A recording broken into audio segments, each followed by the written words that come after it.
الحمد لله رب العالمين، والصلاة والسلام على سيد الأنبياء والمرسلين محمد بن عبد الله الأمين وعلى آله وأصحابه وأزواجه وذرياته وآل بيته وسلم تسليما كثيرا أما بعد. أعوذ بالله من الشيطان الرجيم. بسم الله الرحمن الرحيم.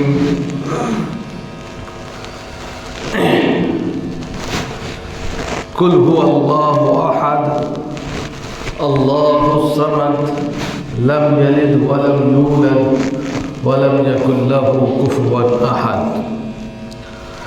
صدق اللہ العلی العظیم. محترم بزرگ اور دوستوں، دینی اور ایمانی بھائیوں، اللہ رب العزت کا شکر ہے، اس کا کرم ہے کہ اس نے ہمیں اپنی بارگاہ میں آنے کی توفیق عطا فرمائی. حضرات، ہم سب کا یقین ہے کہ اللہ رب العزت کی ذات وحدہ لا شریک ہے. اس کا کوئی ساجی نہیں ہے، اس کا کوئی ساتھی نہیں ہے، اس کا کوئی ہمسر نہیں ہے. وہ ایک ہے اور تمام جہاں کا رب ہے، پالنہار ہے. اس نے اس دنیا کو بنایا اور ایک دن وہ اس دنیا کو ختم کر دے گا. کل من علیہا فان ویبقى وجہ ربک ذو الجلال والاکرام. ایک دن اللہ کے جاہ و جلال کے علاوہ ساری چیزیں فنا ہو جائیں گی، ختم ہو جائیں گی، کوئی چیز باقی نہیں ہے. یوم یکون الناس کالفراش المبثوث وتکون الجبال کالعہن المنفوش. یہ دنیا اور دنیا کی تمام چیزیں روئی کے گالوں کے معنی اڑتے پھرے، کوئی چیز باقی نہیں. باقی رہنے والی ذات اگر ہے تو وہ اللہ رب العزت کی ذات ہے. اللہ الذی لا الہ الا ہو.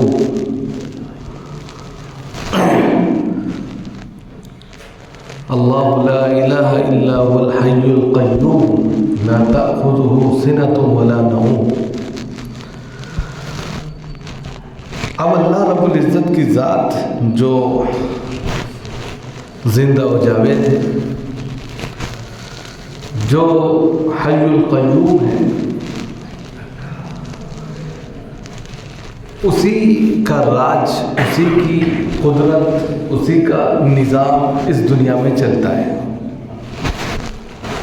وقتی طور پر انسان کو کیونکہ دنیا میں مختار کل بنایا گیا ہے، تو وقتی طور پر انسان اپنے میں یہ سوچنے لگتا ہے کہ میں ہی سب سے بڑا پالنہار، میں لوگوں کو، جنتا کو، پرجا کو کھلانا، پالنا.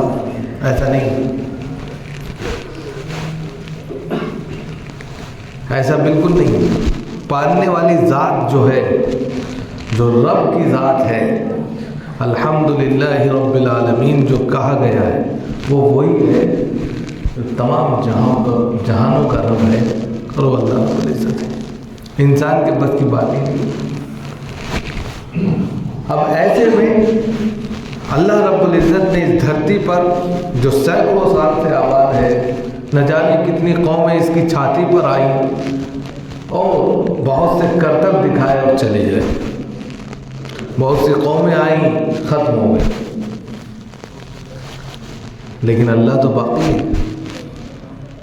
وہ نہیں ختم ہوا. اس کا نظام اسی طرح چل رہا ہے. صبح ہو رہی ہے، شام ہو رہی ہے، اسی طرح دن تمام ہو رہے ہیں. وہ نظام اس کا ویسے کا ویسا ہی ہے. سورج نکلتا ہے، ڈوب جاتا ہے، اور اسی طرح اس کا نظام چل رہا ہے. لیکن اس چاند اور سورج کی گردش میں، اس صبح اور شام کے آنے جانے میں، نہ جانے کتنی مرتبہ اس دنیا نے ایسے ایسے قوموں کو دیکھا جو قصہ پارینہ بن گئے، جو ایسا قصہ بن گئے ہیں جن کو بہت سے لوگ یاد تک نہیں کرتے یا ان کو یاد ہی نہیں۔ ایسے میں اگر کوئی شخص یہ سوچے کہ میں اپنی طاقت کی بنیاد پر، اپنی سطح کی بنیاد پر، اپنے پیسے کی بنیاد پر کوئی کمال کر رہا ہوں، تو وقتی تو ہو سکتا ہے، دائمی نہیں ہو سکتا۔ اس لیے اللہ کے بندے بن کر زندگی گزارنا چاہیے۔ جتنا چھوٹا انسان ہوگا اتنا ہی لاجواب ہوگا، جتنا زیادہ اکڑ جائے گا، گھمنڈ کرے گا، تکبر کرے گا، تو ایک دن وہ ختم ہو جائے گا۔ قرآن نے بہت ساری مثالیں ہمارے سامنے رکھی ہیں۔ ایک واقعہ فرعون کا آپ نے بارہا سنا ہوگا۔ قرآن نے اس کو بھی ریکارڈ کیا ہے کہ اس نے اپنی پرجا پر اس قدر ظلم کیا، ان کو غلام بنایا، اور وَأَنَا رَبُّكُمُ الْأَعْلَىٰ کا دعویٰ کیا کہ میں تمہارا سب سے بڑا پالنہار ہوں، پروردگار ہوں، خدا ہوں، ایشور ہوں، گوڑ ہوں، جو بھی اس نے کہہ دیا۔ بڑے بڑے مجسمے اپنے لگوا دیے، جو بھی گزرے ان مجسموں کو سجدہ کرے۔ اب اس کے پاس سطح بھی تھی، طاقت بھی تھی، قوت بھی تھی، اس بنیاد پر اس نے پرجا کو غلام بنا دیا۔ اب وہ یہ سوچنے بھی لگا کہ میرے ہی اس سے پوری دنیا چل رہی ہے، لیکن بھول گیا کہ اس سے اوپر بھی ایک خدا ہے جو احکم الحاکمین ہے، جس کی لاٹھی میں آواز نہیں ہوتی، دیر سویر ہو سکتی ہے لیکن جب پڑتی ہے تو پھر انسان بچ نہیں سکتا۔ اور پھر ہوا ہی کہ اللہ رب العزت نے وہ شخص جو اپنی خدائی کے دعوے کرتا تھا، وہ شخص جو دنیا کے اندر ایسا راج کرتا تھا کہ کبھی ختم نہیں ہو سکتا، اللہ نے اس کو دنیا سے اس طریقے سے ختم کیا کہ عبرت بنا دیا،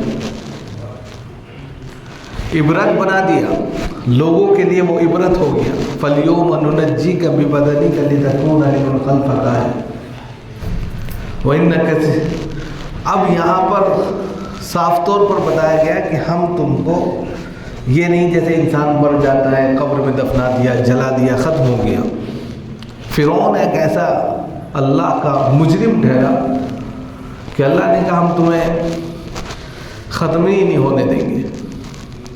نہ اس کو کسی مٹی نے کھایا، نہ پانی نے نگلا، نہ آسمان نے اس کو کہیں چھپایا، وہ ویسے کا ویسے ہی دنیا سے تو چلا گیا، لیکن اللہ نے اس کو لوگوں کی عبرت کے لیے ویسا کا ویسا ہی ڈھانچہ بنا دیا۔ سینکڑوں سال گزر گئے، 300 سال سے بھی زیادہ، آج بھی اس کی لاش ایسی کی ایسی۔ تو یہاں کیا کہا؟ فَالْيَوْمَ نُنَجِّيكَ بِبَدَنِكَ لِتَكُونَ لِمَنْ خَلْفَكَ آیَةً، کہ تمہارے جسم کو ہم آنے والی نسلوں کے لیے عبرت بنا دیں گے کہ یہ وہ انسان تھا، جب یہ بادشاہ تھا تو اپنے کو خدا کہہ بیٹھا، لوگوں کو غلام بنا بیٹھا، ان سے اپنی عبادت کرانے لگا، اور دیکھو آج اس کا انجام کیا ہوا۔ اب اگر ہم کسی بھی معاملے میں، کسی ایک کی بات نہیں کر رہے، کامن بات کر رہے، اب اگر ہم کسی بھی معاملے میں کسی چیز کے ذمہ دار ہیں اور وہاں انصاف کا گلا گھونٹا گیا، انصاف نہیں کیا گیا، تو پھر دیر سویر ضرور ہو سکتی ہے، لیکن انصاف کی جو ترازو خدا کے پاس ہے اس کا ڈنکا ضرور بجے گا۔ بہت سے لوگ نفرت پھیلاتے ہیں دھرم کے نام پر،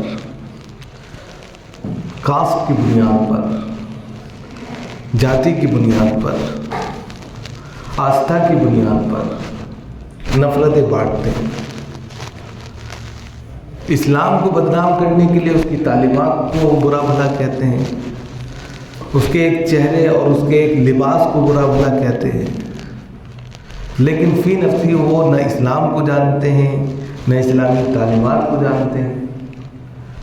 تو اسلام کا مطلب تو امن و آشتی کا مذہب ہے، وہ تو سکون پرسکون زندگی دیتا ہے، اس کے یہاں تو ہر ایک کا استقبال ہے، جو جس وقت آ جائے اس وقت اس کو جو ہے خیر مقدم ہے، وہ پچھلی تمام برائیوں کو ختم کر دیتا ہے، وہ تمام گناہوں کو معاف کر کے اس کے آغوش میں انسان آ جاتا ہے۔ نہ جانے کتنے لوگ اس کے آغوش میں جو آئے انہوں نے اپنی دنیا کو اسی کے لیے وقف کر دیا، اور انہوں نے دیکھا کہ کیا چیز ہے اس کے اندر۔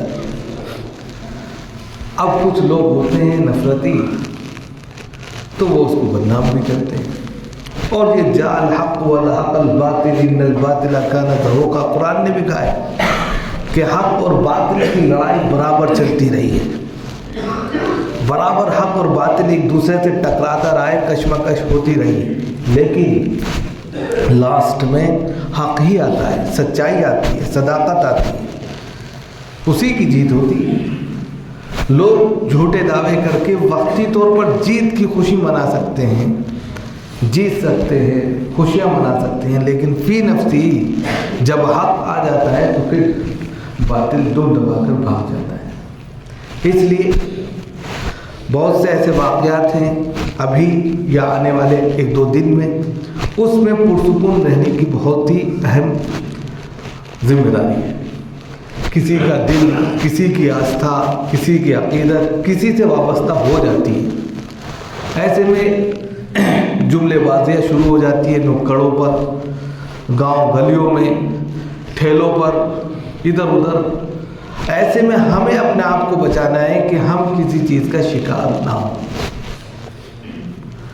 اگر ہمارے ساتھ میں ناانصافی ہوئی ہے اور سامنے والا سمجھ بھی رہا ہے کہ ناانصافی ہوئی ہے، تو پھر ہم اپنا معاملہ اللہ پر چھوڑ دیں، اور ناانصافی اگر ایسے چیز کے لیے ہوئی ہے جو خود خدا سے وابستہ چیز ہے، تو پھر اس کا معاملہ تو اللہ ہی جانے۔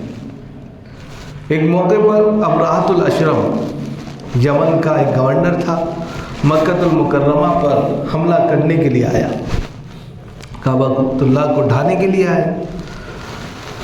تو کعبہ اللہ کو جب ڈھانے کے لیے آیا تو اس وقت کے جو کعبہ کے ذمہ دار تھے، چودھری تھے، پردھان تھے، وہ عبد المطلب تھے، جناب محمد رسول اللہ صلی اللہ علیہ وسلم کے دادا محترم، وہ تھے اس کے ذمہ دار۔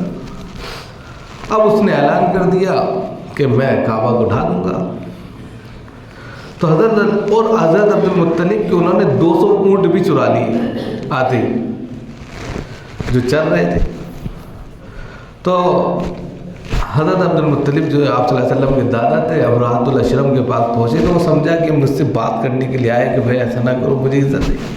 انہوں نے اس کو بٹھایا بہت اچھے سے، تو انہوں نے کہا کہ بھائی میرے 200 اونٹ آپ نے لیے، وہ واپس کرو۔ چلے ارے ایسی بات کر رہے ہیں، میں کعبہ کو ڈھانے کے لیے آیا ہوں، آپ یہاں کے چودھری اس کے سلسلے میں کوئی بات نہیں کر رہے، 200 اونٹ کی بات کر رہے، وہ تو کچھ نہیں ہے، اس سے زیادہ دے دیں گے۔ تو بہت بہترین ٹیکس والی جملہ تھا کہ میں اونٹوں کا مالک ہوں، رب الابل، میں اونٹوں کا مالک ہوں، اس لیے اونٹوں کا مطالبہ کر رہا ہوں، اس گھر کا مالک اللہ ہے، وہ خود سمجھ لے گا۔ اس لیے اگر کوئی ناانصافی اللہ کے گھر کے ساتھ ہوتی ہے، دیر سویر ضرور ہو سکتی ہے، لیکن اللہ کا انصاف ضرور ہوتا ہے۔ اب ایسے میں ہماری ذمہ داری یہ ہے کہ اگر کچھ ایسا ماحول بنانے کی کوشش کی جائے تو ہم اس میں مسالہ نہ بنیں، اس کو ہمیں بچانا ہے۔ ہم مسالہ بن جاتے ہیں، اور جیسے ہی ہم مسالہ بنتے ہیں تو پسنا، مسالے کا کام ہی کیا ہے، پسا جاتا ہے، یوز کیا جاتا ہے۔ تو ہم یوز نہ بنیں، یوز نہ ہو، ہم اپنا کردار رکھیں، بچیں، بچ کر چلیں، اور ایسی زندگی گزاریں جو اللہ کو خوش کرتی ہو۔ ہم اللہ کی عبادت کے لیے ہمیں کہا گیا کہ پوری زمین اللہ کی عبادت کے لیے پوتر ہے. پوری زمین اللہ کی عبادت کے لیے آپ یوز کر سکتے ہیں. تو ہم جہاں چاہیں صاف ستھری زمین ہے, اگر کپڑا بچھا کے نماز پڑھ سکتے ہیں, ہمارے لیے تو کوئی مسئلہ نہیں. اب ایسے میں ہمیں اپنے آپ کو ذہنی طور پر تیار یہ کرنا ہے کہ سب سے پہلے ہم اللہ کے بندے بن کر اس کی بندگی کے لیے اپنے آپ کو ہمہ وقت تیار رکھیں. اور وقتی طور پر جو کہہ سکتے ہیں کہ آستھا کی بنیاد پر یا عقیدت کی بنیاد پر یا اسی طرح کہہ سکتے ہیں کہ ووٹ بینک کی بنیاد پر یا الیکشن کی بنیاد پر کچھ کام ہو رہے ہیں تو اس کا حصہ نہ بنیں.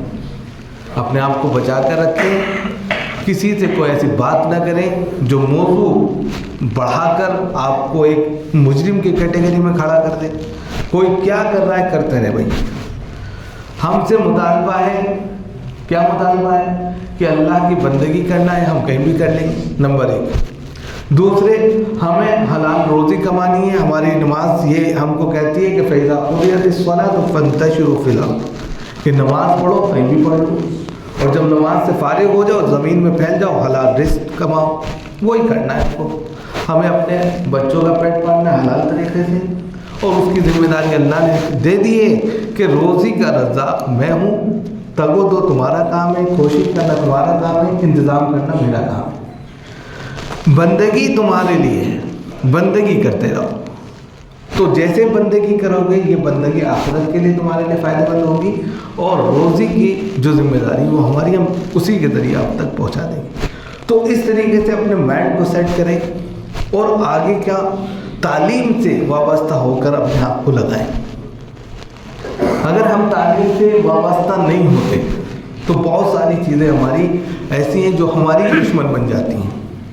آج کے وقت میں ہم یہ ضرور کہیں گے, بار بار کہتے ہیں کہ اگر آپ کو آگے جانا ہے, آگے نکلنا ہے, یا ماحول کا مقابلہ کرنا ہے, یا ماحول کے تئیں آپ کو برابر آنا ہے, تو خاموشی سے کچھ نہ کریے.